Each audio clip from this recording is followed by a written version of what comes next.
Hii ni taarifa fupi ya kuhusu Kanisa la Kilutheri Afrika Mashariki, hasa kupitia ndugu yetu anayeitwa mtumishi wa Mungu Mwinjilisti Mwafubera kutoka parishi ile ya Makwale.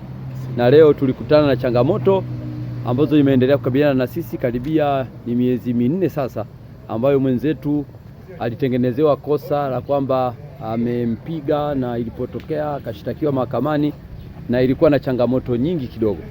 Na wakili wetu wakili Paul Mashoke aliendelea kutusaidia sana na kutupa ushauri wa hapa na pale, na tunamshukuru Mungu, imekuwa ni hali njema kabisa. Mchungaji Mwachusa, leo kimetokea nini hapa mahakamani? Kesi imetupwa mbali ya kudaiwa milioni 150 Zakaria Mwafubera. Ilitokana na nini kesi? Alistakiwa hapa na nafasi hii fupi basi kumsikilize wakili wetu wa kanisa la Kilutheri Afrika Mashariki. Wakili wetu, sijui unaweza katuambia nini hasa kuhusu mahakama na maendelezo wote ambao mahakama, watu wengi wanasema mahakama haitendi haki na vitu vingi vinavyoendelea mahakamani, hasa katika suala la mteja wako. Mahakama kwa kweli imetenda haki katika kutoa uamuzi wa kesi dhidi yake ambayo ilikuwa inahusu yeye kumshtaki ndugu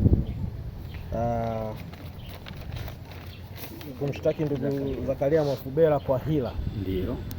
Na alikuwa akidai huyu Zakaria Mwafubera alikuwa akidaiwa shilingi milioni 150 kama athari alizozipata huyu ndugu Andimile Humbo.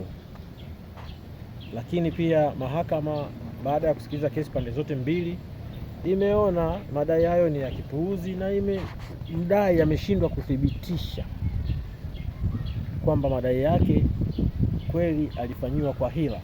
Unawaambia nini watu ambao hawajui nini maana ya mahakama, na watu wengi ambao wamedubuniwa kwenye mambo mengi kwamba mahakama haitendi haki? Unawaambia nini kama wakili?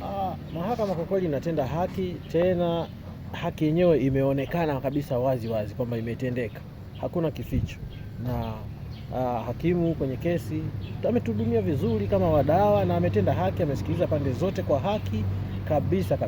Kwa hiyo hata ushindi tulioupata wa kutupiliwa mbali kwa hiyo kesi kwa gharama, kwa kweli tumeupokea kwa mikono miwili na tumefurahi na tunaufanyia kazi. Lakini pia hukumu hizi ni funzo kwa watu wengine ambao wanapenda kufungua kesi kiholela mahakamani, wakijua kwamba labda mahakama ni chombo ambacho kinaweza kuwapendelea hata kama wamekosea kufuata misingi ya kisheria.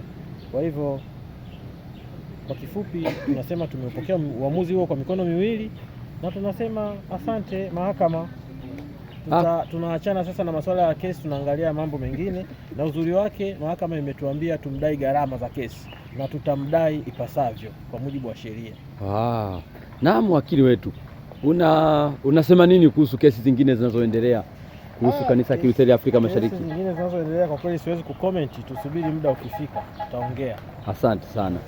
Basi ni hayo machache, endelea kuliombea Kanisa la Kilutheri Afrika Mashariki ili Mungu aendelee kuonekana na sisi sote tuendelee kuwa na moyo wa mshikamano. Asante sana kwa siku ya leo.